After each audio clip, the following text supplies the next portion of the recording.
Thursday, June 7th. Welcome to your coffee break on the HAN Network. I'm Kate Czaplinski with your latest local news and later on a preview of our HAN Network newspapers this week. Frank Granito will have a look at your forecast and your Nutmeg Sports update, and Donald Eng joins us to take a look back on this day in history. But first, a Bridgeport resident has been arrested a fifth time for allegedly stealing from patients at a New Canaan treatment facility. Now, 30-year-old Drew Eccleston was charged with fourth-degree larceny for stealing over $1,000 from a patient at that residential facility while working there. Now, on Monday, March 28th, New Canaan police took a complaint for larceny, and a subsequent investigation led to Eccleston's arrest. On June 5th, Eccleston surrendered to police on that charge. Now, this is Eccleston's fifth arrest for this type of incident, according to police. Back in August 2017, Homeland Security at JFK stopped Eccleston from boarding a plane for Barcelona and contacted New Canaan police because he was wanted for them for identity theft, which resulted in the loss of $11,000 to the victims in that residential treatment facility. More on that story at ncadvertiser.com. And a 20-year-old Bridgeport woman was arrested May 31st after Trumbull police say she tried to stab her ex-boyfriend while he was working. Now that woman, Janiyah Bennett, admitted to police that she had gone to Westfield Trumbull Mall with the intent of attacking her ex. Now, according to police, Bennett went to the store where the victim worked as he was opening the store for the day. He told her to leave, and she responded by allegedly threatening to kill him. Now, when he told her to leave again, she allegedly took a steak knife from her purse and attempted to stab him. Now, police said the victim was able to get the knife away from Bennett, but she then picked up a pair of scissors from a nearby counter and lunged at him, and then tried to choke him as he wrestled with her over the scissors. Now, that victim eventually was able to get the scissors from Bennett, and she fled the store, but returned while Trumbull police were on the scene, at which point she allegedly admitted to her intent to attack her ex. Now, Bennett was charged with violating a protective order, criminal attempt at first-degree assault, as well as threatening and breach of peace. She was held on a $100,000 bond and was arraigned in court on June 5th. And the Stamford Advocate reports that a second man involved in a 2016 drive-by shooting in the Cove that grazed a father and narrowly missed his sleeping child will likely be deported after serving 3.5 years in jail. Now, 19-year-old Reynario Barrientos pleaded guilty this week to attempted first-degree assault and carrying a pistol without a permit. Now, according to police, Shakan Hakim, Noreen, and Barrientos, who was 17 at the time, used 2 guns and a rifle to shoot up a Ranson Street home on May 30th, 2016. Now, police said bullets and shards of glass flew through the front bedroom window of that apartment. A bullet grazed the arm of a father sleeping in bed, but the child was unharmed. Now, police say they were driving a stolen Audi that was involved in a police chase a few days later in Greenwich. Barrientos was arrested after they crashed that stolen car, and Noreen was picked up a few days later. Now, they have been jailed since their arrests. Police informants said that some West Side gang members, including Noreen, were feuding at the time with another group from Spruce Street, and the two were trying to shoot up a rival's home, but ended up targeting the wrong residence. And in other news, a 43-year-old Stamford woman was arrested by Stamford police on June 1st and turned over to Wilton police on a warrant for stalking and harassment of a Wilton man. Now, police say that Joan Kent of Havenmeyer Lane in Stamford had harassed that victim by emailing, calling, and texting more than 5,000 times over a 4-month period that began last November. Now, Kent was released on a $10,000 bond on charges of second-degree stalking and harassment and was to appear in court on June 4th. And Milford Hospital and Yale New Haven Health Boards of Trustees have voted to explore an integration of Milford Hospital with Bridgeport Hospital, a member of Yale New Haven Health. Now, in 2014, facing significant financial headwinds, Milford Hospital developed a collaborative relationship with both Yale New Haven Hospital and Bridgeport Hospital to house their respective inpatient rehabilitation units. Now, hospital officials said that approach generated some strong demand for these specific services, as well as high quality and patient satisfaction rates. However, the need for a broader relationship has become apparent as financial performance continued to be challenged by low reimbursement rates from the government. Now, under this agreement, which will require state and federal regulatory approvals, as well as full board approvals, Milford Hospital would be acquired by Bridgeport Hospital. Current Milford Hospital employees, including those represented by organized labor, would become employees of Bridgeport Hospital. Now, Bridgeport Hospital has agreed also to recognize all existing labor relationships, officials said in their latest release. There is much more on that story at milfordmirror.com. But we're going to take a turn now, throw it over to Frank Granito for a look at your forecast. Frank. All right, thank you, Kate. As we have got cloudy skies around Fairfield County right now, temperatures in the high 60s. We could see a break later on in the afternoon for a little bit of sunshine, but mostly cloudy through tomorrow morning, a low of 56 overnight. It'll be warmer out on Friday and a little more humid with temperatures up around 80 degrees, a mix of sun and clouds throughout the day, and then cooling off overnight with temperatures back into the 50s and partly cloudy skies. Mostly cloudy on Saturday, as that is the trend heading through the weekend. Temperatures back up near 80 degrees, and we could see a couple passing showers coming through the county overnight on Saturday. That's going to do it for this weather update. Let's send it back over to Kate. All right, thanks so much, Frank, and we're going to step out for a break. Come back, Donald Eng will take a look back on this day in history. We have more local news and your Nutmeg Sports update after this. Spring is in bloom, and so are the deals at Honda of Westport's Dream Garage Spring event. See and test drive the all-new 2018 Honda Clarity 110 MPG plug-in hybrid sedan. Stop in today and see why we've been named Deal Rater's Dealer of the Year for the 4th year running. Honda of Westport, where peace of mind is part of the deal. Get a fresh start to the new year by shaking up your meal routine. Walter Stewart's Market is your local source for a delicious selection of fresh and convenient salad shakers, like Southwest salad with chicken, Cobb with organic chicken, Power Vegan with fruit and quinoa, Greek salad with tabbouleh, and grilled shrimp with hominy. Grab one from our salad case or order from our deli today. Walter Stewart's Market, 229 Elm Street, New Canaan, or shop online at stewartsmarket.com. Dr. Stephen Molinaro and Peter Healy of Family Practice Dentistry and Laser Dental Care have served Ridgefield for over 22 years. Experienced staff offer gentle drillless techniques, preventative care, and cosmetic procedures in a relaxed environment. Grateful for the community's trust and support through the years, new patients and their families are welcome. Call today. I've had Newtown Savings Bank my whole life. You don't have to worry about talking to a machine. You're talking to real people. You're getting real help. I'm banking local, and I'm loving it. Spring is in bloom. Welcome back to this June 7th edition of your Coffee Break on the HAN Network. I'm Kate Czaplinski, and it's time to throw it over to Donald Eng to get a look back on this day in history. Don. Well, Kate, we're going to focus on treaties and tourism today, but starting in 1776, when Richard Henry Lee presents what he called the Lee Resolution to the Continental Congress. Now, the resolution declared the establishment of a country of united colonies. John Adams of Massachusetts seconded, and after a few weeks of debate and committee meetings, the motion passed July 2nd. Now, 2 days later, Congress President John Hancock signed the document officially announcing the resolution. Today, we call that the Declaration of Independence. Moving ahead now to 1929, the Lateran Treaty ratified, ending 60 years of hostile relations between the Kingdom of Italy and the Holy See. Now, Italy, led by Prime Minister Benito Mussolini, that's him there in the front row, agreed to financially compensate the Holy See for annexing the Papal States and to recognize the sovereignty of Vatican City. In exchange, the Pope agreed to maintain neutrality in international relations and to abstain from mediation in controversy unless specifically requested by both sides.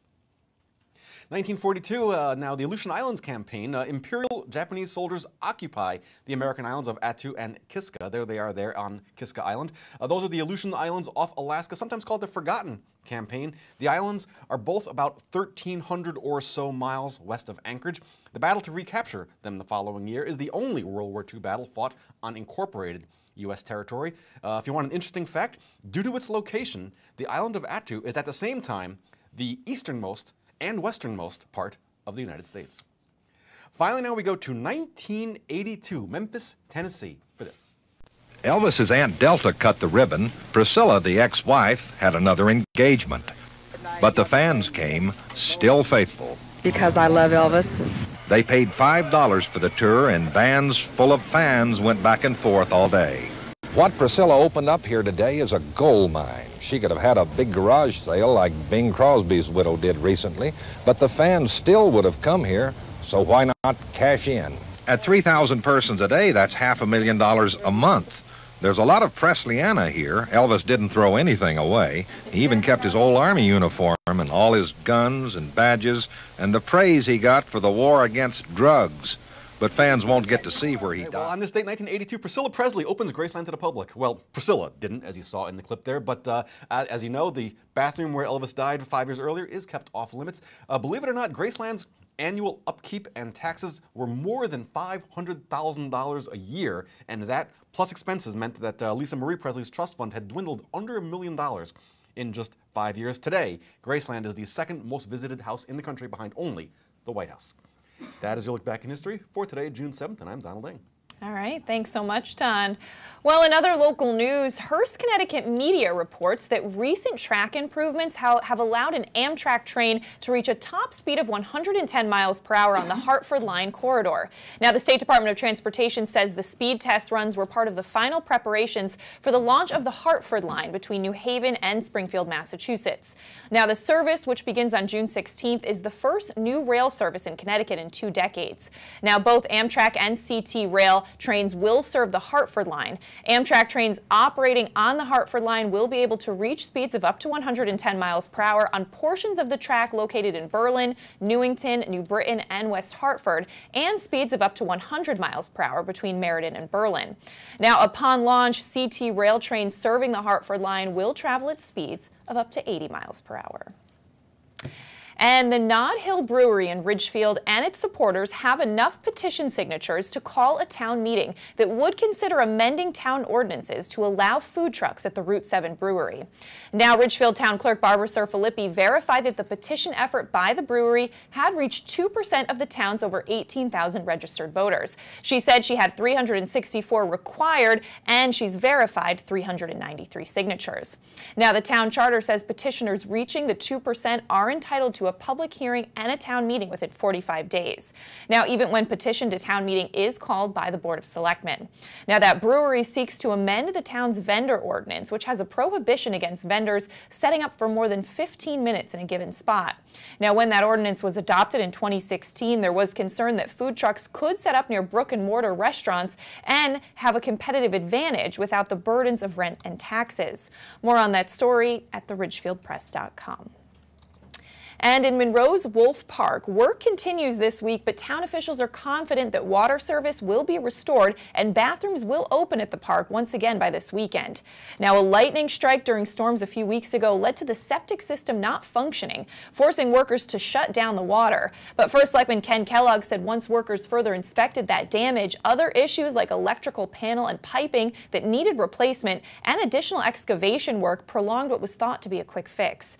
Now, Kellogg said it's been frustrating. He said this started as a simple project and it turned into a larger project in terms of what needed to be repaired. Kellogg said they are working aggressively and we hope to have this done this week and the bathrooms open for the weekend.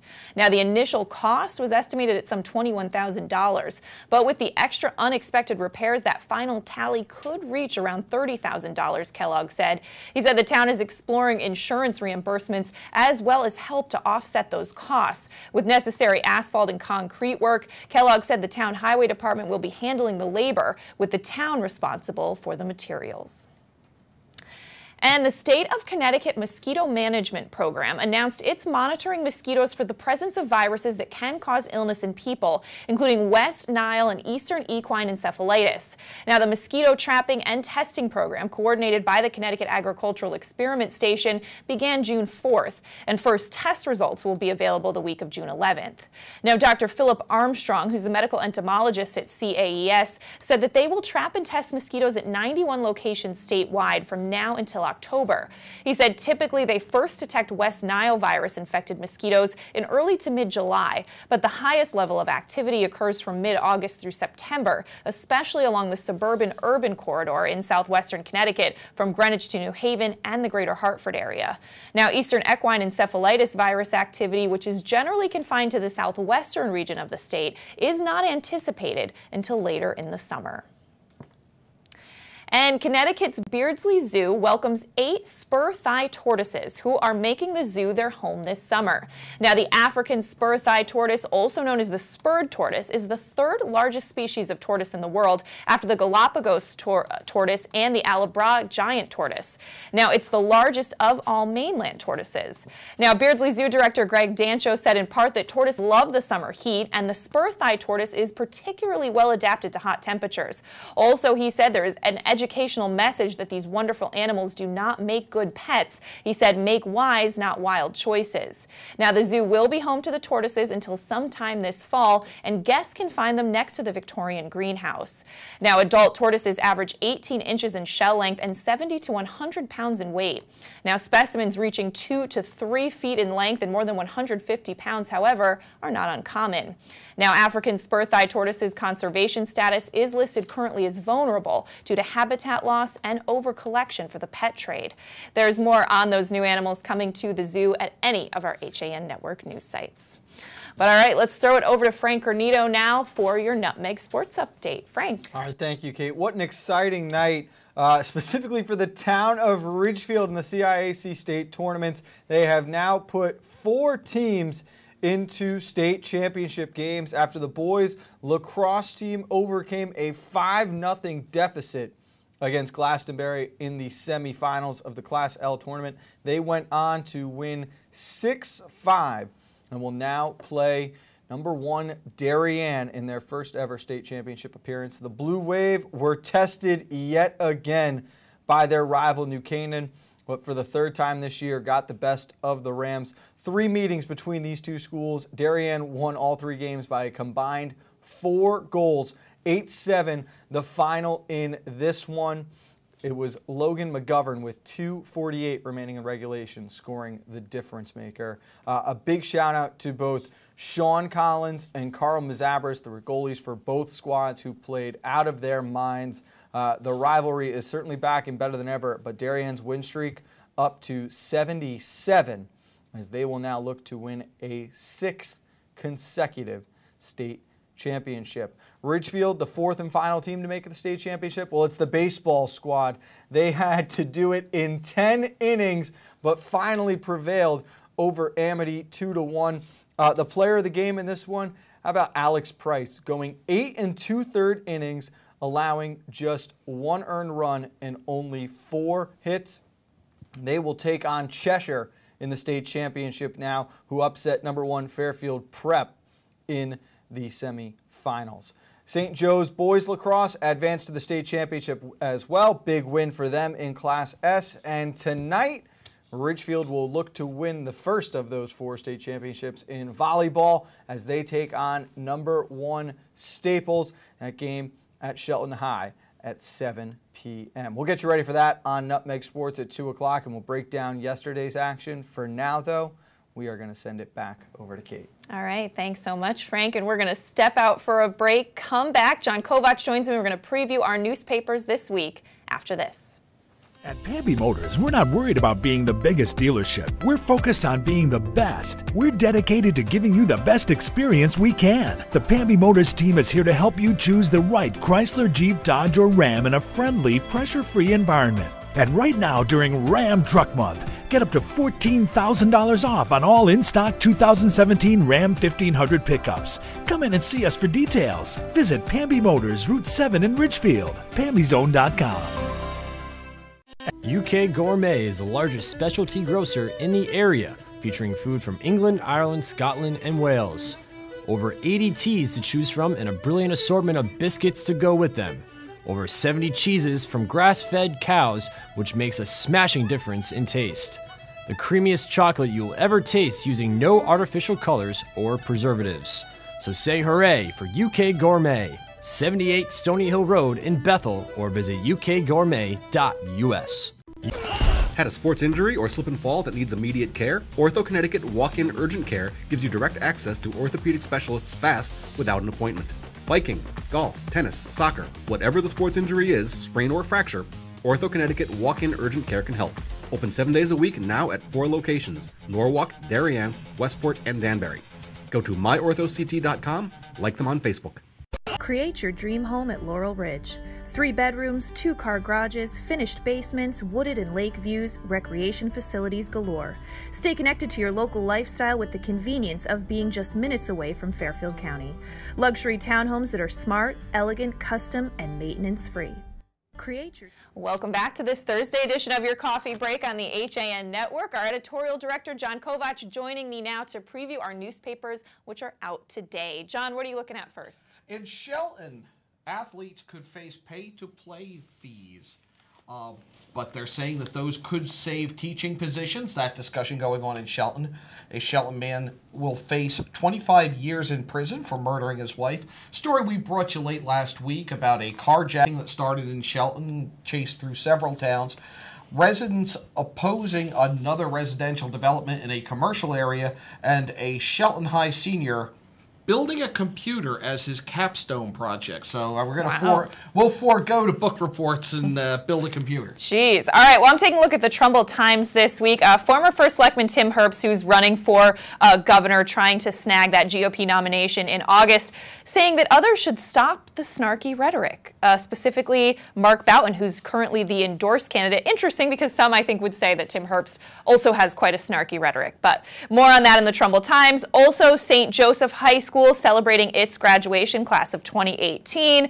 And Trumbull schools, St. Catherine and St. Joseph, take a leading role in an award-winning book written by Kathleen Pfeiffer. Also, police nabbing 4 suspects in an attempted carjacking and burglary. In Reading, the town budget failed by 4 votes, so if you think your vote doesn't count, there's proof it doesn't. And some cool shots of a couple owls submitted by Mark Pritchard. All right, taking a look at the Monroe Courier this week, a story we mentioned a bit earlier on Coffee Break, and that's that the bathrooms are expected to reopen in Wolf Park this week. It was a lightning strike that actually forced them to shut down the water there for the last few weeks. Also, some new firefighting vehicles make their debut in Monroe, and more than 700 runners hit the road during the 26th annual Sprint for Monroe 5K road race. There could be a Democratic primary in the 120th district in Stratford, as Prez Palmer is seeking enough signatures to force a vote against Philip Young. Stratford holds its Main Street Festival. A timeline is set for center school demolition. And Jared Levine's legacy will live on in an animal area in Roosevelt Forest. All right, taking a look at the Milford Mirror this week. It's going to be a busy weekend in Milford. You have the Downtown Harbor Duck Race and Pirate Day, which is also a really popular event in Milford, so plenty to do in downtown Milford. Also, coverage of residents wearing orange for an end to gun violence. Also, some video from that event at milfordmirror.com. And Jill Dion just writing a powerful story from a Holocaust survivor. She recently shared that with some foreign high school students. In Darien, First Selectman and Lieutenant Governor candidate Jamie Stevenson will be honored at the Spirit of Hope benefit. News that Governor Malloy has canceled proposed train fare increases and service cuts. Some photos from the second annual Weed Beach Fest, and the Darien Times welcoming its summer interns. All right, looking at the Easton Courier this week, newly appointed Easton Selectman Christy Sogofsky. She was appointed to the Board of Selectmen, filling a seat recently vacated by Carrie Colangelo. Interesting column on the front page of the New Canaan Advertiser. Catherine Johns, a junior at New Canaan High, urging people to unplug from addictive social media, saying that will improve mental health and happiness. Coverage of graduation at St. Luke's School. Concerns raised about Airbnbs, and a story that's gotten a lot of play. New Canaan banning temporarily as a trial front yard for sale signs.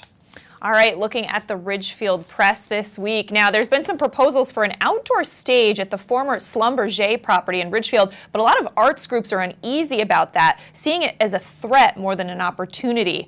Also, talking about all the school delays caused by storms, 181 days of school. Those closures could be made up next year. Ridgefield already going to school through June 29th. Some photos from a recent battle of the chefs at Founders Hall, and a 100th anniversary anniversary of World War I will be celebrated with events and programs. Weston, Reading, Wilton, and Ridgefield are getting ready for Georgetown Day. That is on Sunday from noon to 6. All right, looking at the Wilton Bulletin this week, the fallen son of Wilton is honored during their recent ceremonies. Also, Michael Kalin will step down, saying this is the right time to leave the Board of Selectmen, citing more responsibility as his full-time job. And some photos of some folks enjoying the Georgetown Lions Carnival. Our Arts and Leisure section features a new theater offering that is ACT, a contemporary theater of Connecticut. Equity Theater based in Ridgefield, and one of my favorite times of the year, barbecue time. Ooh, and I should mention inside this week's Wilton Bulletin, you will find our special Wilton insert, just a great amount of information on your town, really everything you never knew that you thought you might. There are a lot of little tidbits in those books that you might not think about or you don't know where to find out. A lot about the history. There's so many little nuggets in local history. Yeah, very cool. So be sure to pick that up. But we still have a busy day coming up on the HAN Network. Yankee Fisherman at 1 o'clock. We are going to get you ready for the 3rd annual Big Doug's Memorial Saltwater Shootout, an event I have gone to last year and was just a great time. And then we're going to revisit our interview with Joe Brooks. We finally know when the documentary Finding Joe Brooks will be aired. And it's a fascinating study of a fly fishing pioneer and the layers that went into this man. Very cool. All right, and Nutmeg Sports at 2 o'clock, of course, and we will see you for your coffee break tomorrow at 11. Have a great day.